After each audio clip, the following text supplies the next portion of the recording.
Hey guys, Daryl Dyke, Noble Mortgage and Investments with your weekly update. Today is Thursday and we are talking about the mortgage market again, what's going on. We're also going to have 5 tips for investors that are looking to get started. So what's going on in the mortgage market?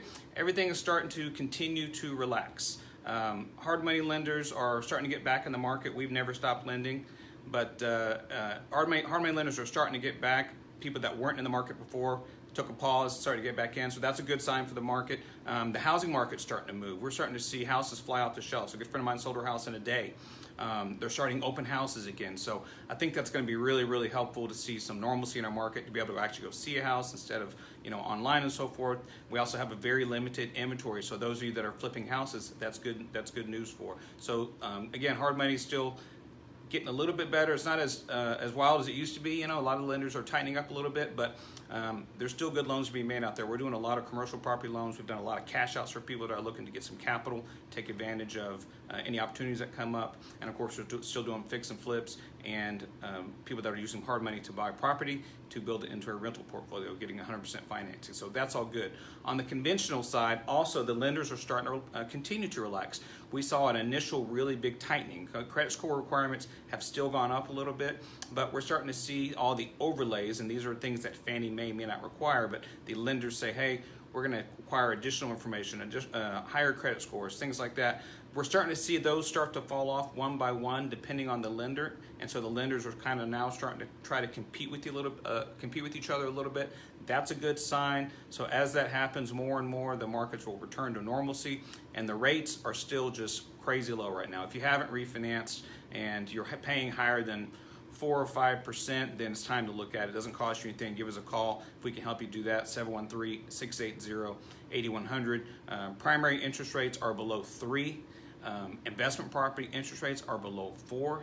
So we haven't seen that in a long time. As a matter of fact, I've been doing this for over 20 years. I don't think I've ever seen an investment property 30-year fixed mortgage at less than 4%. So the rates are really, really low. So if you're paying over 5% on investment property, or even over 4.5%, you may want to look at refinancing it. Or if you want to pull some capital out, you can do that as well. Also on the lending side, non-QM, again, these are lenders that came out, they're like the new subprime before. They came out probably in about 2012, 2013, offering alternative loan programs for investors that don't qualify for conventional standards. So if you can't document your income very well, you don't want to show your tax returns, or maybe you've been self-employed for less than 2 years, there's non-QM lenders. Well, when we had the COVID-19 lockdown here a couple months ago, all those lenders completely stopped lending 100%. They weren't even answering their phones, quite frankly. So we're starting to see them come back, which is a good sign. So slowly we're starting to see new programs come back. When they first came out and they said, well, we'll still do loans, but we're going to do fully documented loans. So we're like, well, that doesn't really do much for us unless you have more than 10 properties. But now we had one of our lenders come out yesterday and said they're actually going to offer the debt service coverage loan, which is a huge, huge win for investors. And so this loan does not require tax returns, doesn't require bank statements. Okay, it is a credit score driven loan product based on that loan to value. The highest loan to value you can get on it is 70% with a 720 credit score. If it's less than a 720, it drops down 5% each time. But all you need to do is have a rental property, doesn't even have to be leased, and they will give you a loan based on debt service coverage ratio. So the amount of the lease and or the market rates needs to be able to cover the mortgage, principal, interest, taxes, and insurance up to 115%. So that's a huge, huge win. We've had a lot of investors that have used these products over the last couple of years. It's not quite as aggressive as it used to be. The credit score requirement is certainly a lot higher than it used to be. That same loan program used to come with a 680 credit score. Now it's a 720. You can still get it at a 680, but it's going to lower your loan to value to about 65%. But that's a win in my book. Anytime we have a new non-QM product, that's a win for everybody.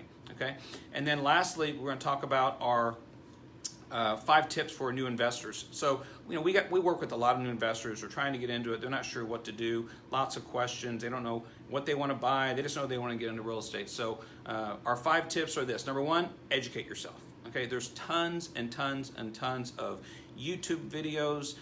There's websites you can go to. Bigger Pockets is a huge, huge resource for people who haven't been to Bigger Pockets. They have all kinds of free information on there. There's all kinds of investor groups you can join, mentor organizations. Okay, so there's, a lot of these places are going to charge, but even if you don't want to go pay someone, to be your mentor or to pay an organization. There is so much free information online. So number one is educate yourself. Number 2, get pre-approved. Okay, you're just wasting your time.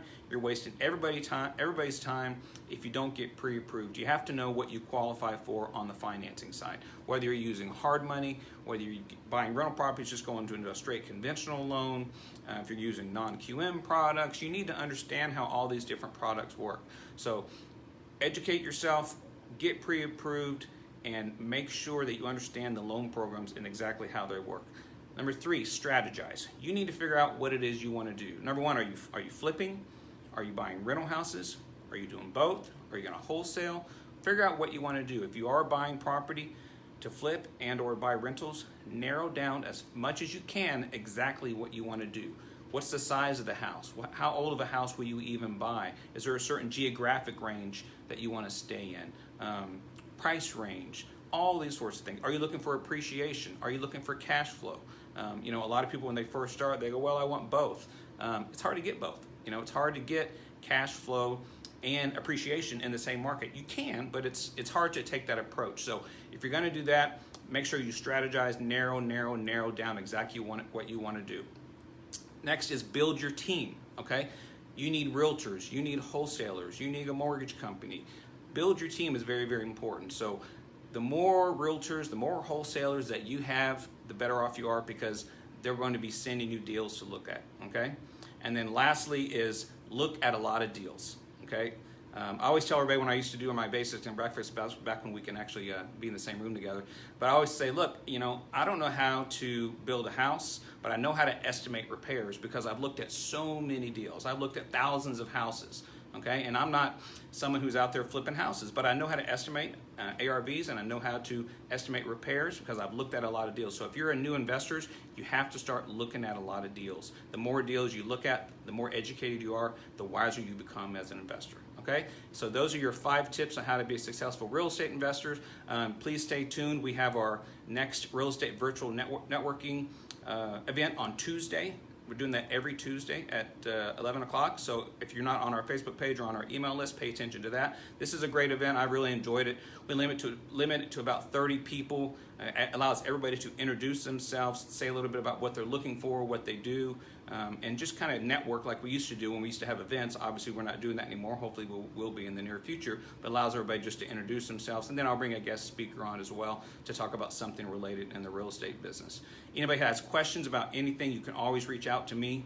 Ask Darrell, that's Darel, at noblemortgage.com. That goes straight to my inbox. I reply to those personally. Whether I'm working with you or you're working with somebody else, if I can help you, I'll be more than happy to. If I can't, I'll try to steer you in the right direction. And then lastly, we have a webinar coming up. Kind of like we used to do our basics and breakfast, we're moving that into a webinar format. So that's coming up in the near future as well. We don't have a date for that yet, but it will be very, very soon. Anyway, I hope everybody's doing well. Stay safe, wash your hands, and we'll see you next week.